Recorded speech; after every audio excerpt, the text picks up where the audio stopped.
Si, bon, petit b, on va parler des pyramides régulières.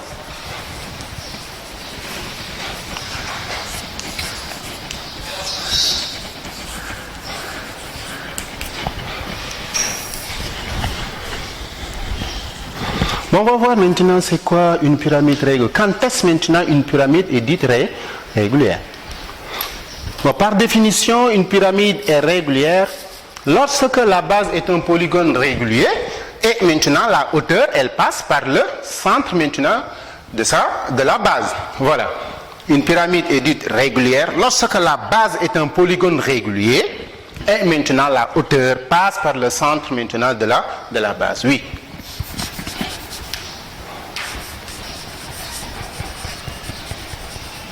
Une pyramide est régulière. Une pyramide est régulière lorsque la base, une pyramide est régulière lorsque la base est un polygone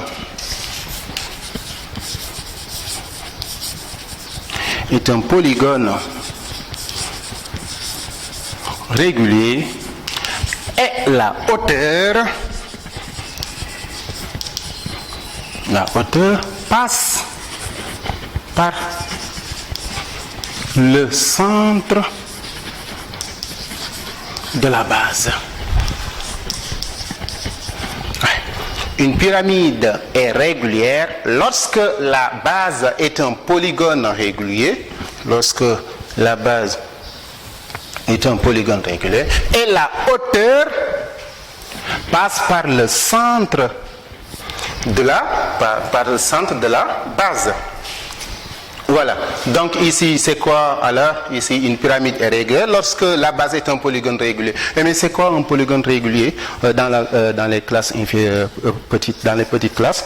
Un polygone est dit régulier, c'est lorsque tous ces côtés-là sont égaux. Et attention, le et en mathématiques, c'est à la fois, c'est-à-dire simultanément. Donc c'est lorsque tous les côtés-là ont la même longueur, sont égaux, et tous les angles ont la même mesure. Dans ce cas, donc, il faudra voir parmi les polygones réguliers, les exemples de polygones réguliers, le triangle équilatéral. Tous ces côtés-là ont la même longueur et les angles aussi ont la même mesure. Ils mesurent tous 60 degrés. Après encore, un quadrilatère de polygone régulier, c'est quoi le carré? Le logence ne marche pas. Pourquoi? On sait déjà que le logence, il a tous ces côtés-là ont la même longueur. Mais non, attention. Vous voyez le et, il n'a pas tous ces angles de même mesure. Ça ne marche pas avec le logence, mais le carré, lui, ça marche. Parce que ici, tous les côtés sont égaux, mais tous les angles aussi ont la même mesure égale à 90 degrés. Donc, on va aussi, comme tout à l'heure, faire un exemple. Toujours, on va donner maintenant exemple de pyramide régulière. On va prendre l'exemple d'une pyramide à base carrée. Pyramide. Bon. Il y a quoi encore? Ça, c'est juste une proposition de définition. Vous pouvez aussi définir une pyramide régulière est une pyramide dont la base est un polygone régulier et les faces latérales sont des triangles isocèles. Ça, c'est une autre encore proposition de définition. Là, on s'intéresse seulement à la hauteur. La hauteur passe par le centre de la base. Vous pouvez définir une pyramide régulière comme étant une pyramide dont la base est un polygone régulier et les faces latérales sont des triangles isocèles. Donc là, on peut mettre ça aussi. NB. Si une pyramide est régulière, alors les faces latérales sont des triangles isocèles. NB. Si une pyramide est régulière, alors les faces latérales, sont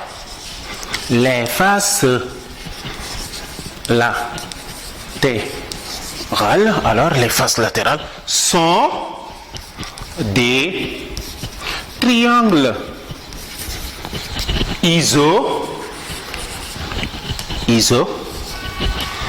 isocèles.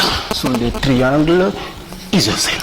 Mais ici, vous pouvez aussi dire que ce sont des triangles isocèles superposables. C'est pas trop méchant. Ce sont des triangles isocèles superposables. Ce sont des triangles isocèles superposables. Donc, on va mettre maintenant exemple. Une pyramide régulière à base carrée. Une pyramide régulière à base carrée. Là.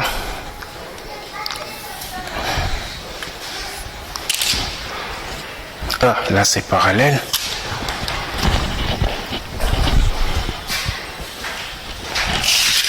Attention, on va respecter la définition. Quel est le centre du polygone de base? Oui, dans un carré, les diagonales se coupent en leur milieu et ont la même longueur. Voici maintenant la droite.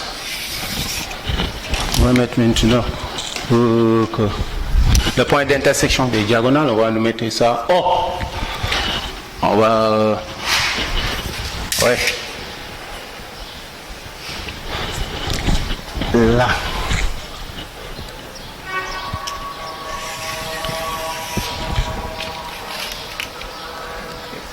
Arrête. Arrête. Comme tout à l'heure, cette arête-là n'est pas visible. Je vais mettre des pointillés parce que je trouve dans la partie cassée, c'est pas visible cette arête-là. Et là, ouais. Et là.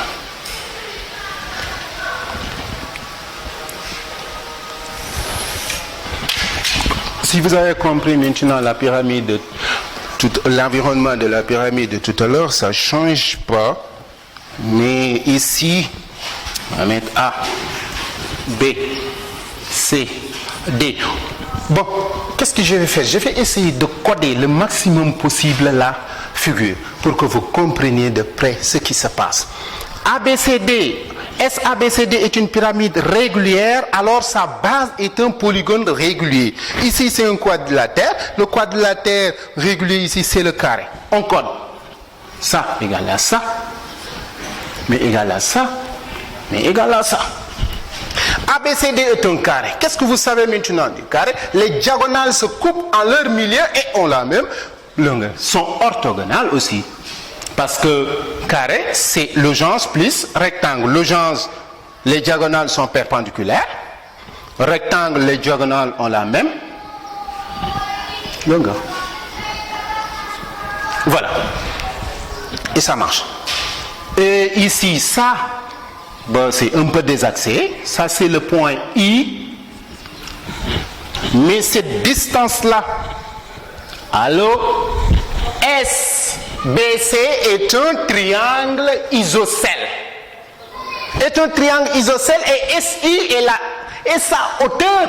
Mais dans un triangle isocèle, la hauteur est en même temps axe de symétrie. Donc ceci, on va coder. La distance BI égale à la distance IC.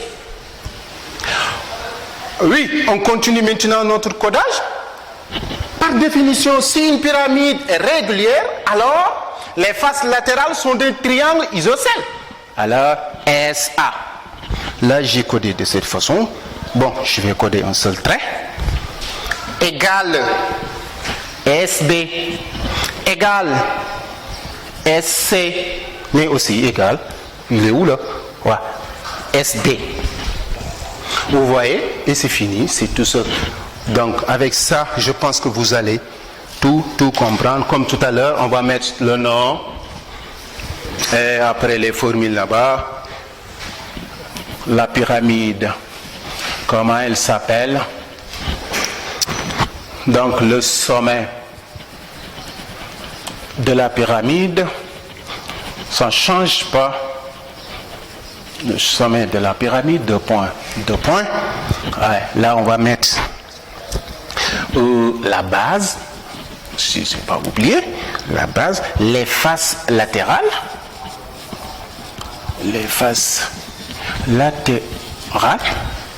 et hauteur de la pyramide, la hauteur de la pyramide après la hauteur de la pyramide, ou encore, cette fois-ci, je ne vais pas expliquer apothème, c'est quoi, parce que j'ai déjà dit que c'est la hauteur d'une face latérale. Je mets directement à l'apothème. C'est noté. Ça donne quoi? Là, je parlais des arêtes latérales. Et là, je vais parler des arêtes latérales. Et c'est quoi les arêtes latérales là? Arête latérale. Deux points. Si vous avez compris l'environnement de la pyramide irrégulière qu'on a vu tout à l'heure, là aussi ce sera la même chose. La pyramide, quel est son nom? C'est S, A, B, C, D, mais elle est régulière. S, A, B, C, D. Le sommet de la pyramide, c'est le point S. Et la base, c'est facile maintenant. Attends, il faut qu'on soit plus précis. On ne va pas dire c'est le polygone ABCD. Non, on ne va pas dire, mais on va être plus précis pour dire que c'est le carré ABCD. Le carré ABCD. Pourquoi? Parce que SABCD est une pyramide régulière. SABCD, ici pyramide, là, je vais mettre ici pyramide régulière, c'est mieux. Oui. Donc c'est une pyramide SABCD entre parenthèses, et pyramide S régulière. Oui. Pyramide SABCD, elle est comment? Elle est régulière. Donc le sommet de ça, c'est le point S. La base, c'est le carré ABCD. Et les faces latérales sont les triangles isocèles. On va être les triangles isocèles. Les triangles isocèles, si vous voulez, on va les nommer. C'est quoi encore? C'est SAB, SBC, CSCD, mais c'est SDA. Donc c'est SAB, SBC, SCD, SDA. Et ça, tout ça, ce sont des triangles qui sont isocèles. Et la hauteur de la pyramide, ça ne change pas. C'est SO, point virgule. On va symboliser ça par grand H. Quelle est maintenant sa particularité? Elle est toujours perpendiculaire au plan de la base. Mais cette fois-ci, elle passe par le centre du polygone de base.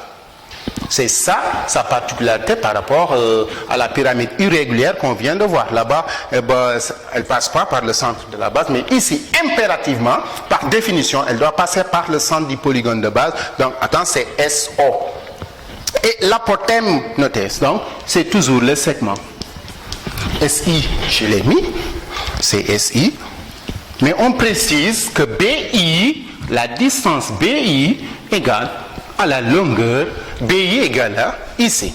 Et les arêtes latérales, oui, entre parenthèses, on peut dire aussi, oui, c'est SA, c'est SB, c'est SC, CSD. Regardez, les arêtes latérales, c'est SA, SB, SC, SD. Mais qu'est-ce que vous constatez? Puisque maintenant, regardez, ceci est un triangle isocèle, triangle isocèle, triangle isocèle, triangle isocèle. Donc, SA égale SB.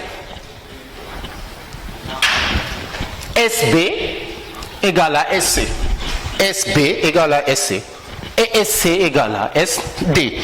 On a tous la même longueur, donc c'est fini. Je pense que c'est tout ce qu'il... Donc on va juste la formule, ça change pas.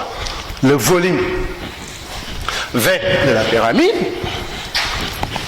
le volume V de la pyramide ne change pas.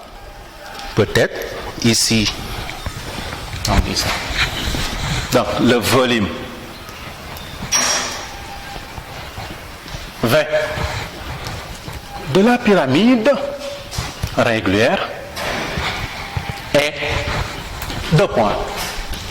V égale l'aire de la base multiplié par hauteur divisé par 3. Ouais. C'est l'aire de la base multiplié. Mais non, attends, si vous voulez, on peut déterminer maintenant l'aire de la base. Nous sommes dans une pyramide qui est régulière. La base ABCD est un carré. Alors, on peut noter ça.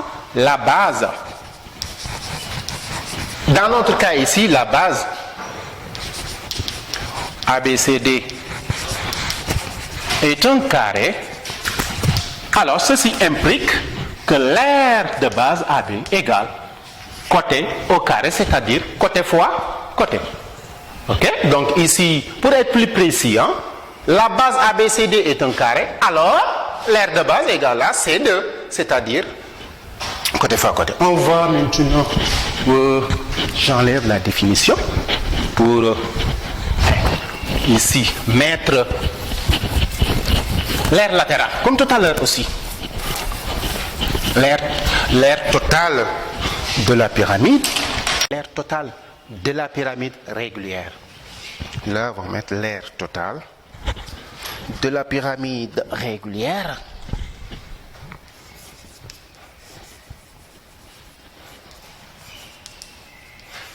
L'aire totale, je vais le symboliser ça grand A. L'aire totale, je vais mettre ça A de la pyramide.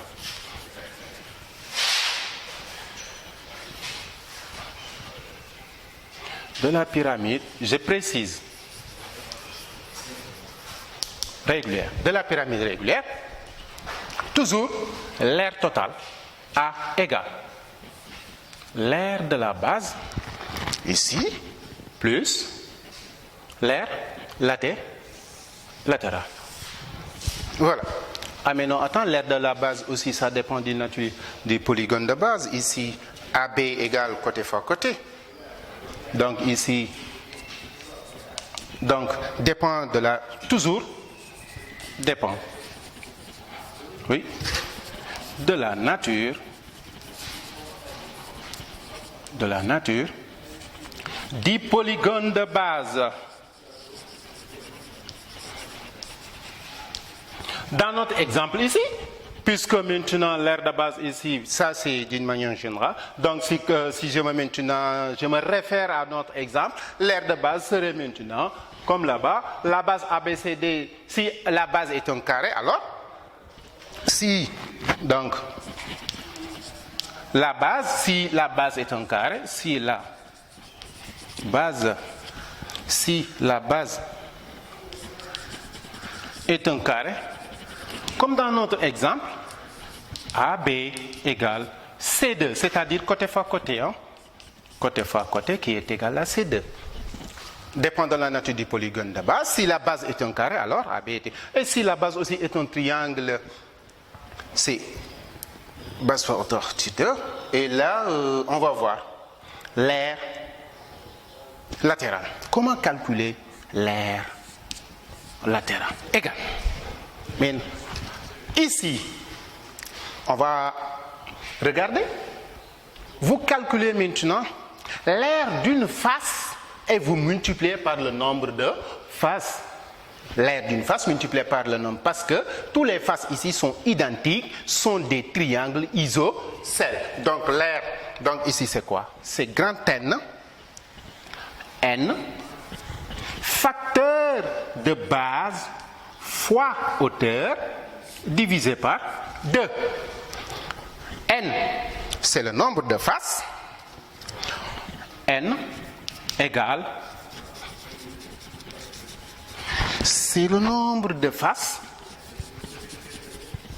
Et B, la base, on l'appelle B, c'est la base. La base, c'est quoi? C'est la longueur maintenant d'une arête de base. C'est la base ou côté. La longueur, ici, c'est ça qu'on appelle la base. Ça, c'est une base. Ça, c'est une base. Ça, c'est une base. Ça, ou encore côté. On peut aussi l'appeler base ou côté. Et H, c'est la hauteur d'une face. Hauteur, oui, d'une face latérale. D'une face, mais Mais aussi, si, puisque H est la hauteur d'une face latérale, mais aussi c'est en même temps l'apothème. Donc, ou l'apothème. Mais regardez, qu'est-ce que je vais faire? Non, attends, chaque fois on a cette habitude-là, pour aider les élèves à mieux comprendre, à apprendre maintenant les propriétés, les définitions et les formules. Bon, moi, à mon niveau, je ne sais pas si c'est vérifié d'une manière générale, mais à mon niveau, ça marche. Moi, je mets l'aire latérale égale Coupe d'Afrique des Nations divisé par 2. Moi, pour calculer l'aire latérale d'une pyramide régulière, comme ça, moi, je prends Coupe d'Afrique des Nations divisé par 2. Le C là, c'est quoi? C là, c'est la base ou côté. Ça, c'est apothème. Hein? Le C, il est là. Pour moi, l'apothème, il est là. Le N, il est là. Et le 2, il est là. Et ça, c'est plus facile à apprendre. Je ne sais pas. Donc, ici, pour calculer l'aire latérale d'une pyramide régulière, moi, je prends la formule. C'est la Coupe d'Afrique des Nations divisée par 2. Ou bien, si vous voulez, si c'est ça qui est plus facile, vous prenez c'est N, facteur de B fois H divisé par 2. Ça, c'est l'aire d'une face, multiplié par le nombre de faces. Et ça, vous avez côté, multiplié par A. Et ça, c'est multiplié maintenant par N. Or, Cn, ça donne aussi périmètre de la base, multiplié par l'apothème, le tout divisé par 2. Bon voilà, d'une manière générale, c'est ça. Et là, on va traiter un exercice, pour exercice d'application.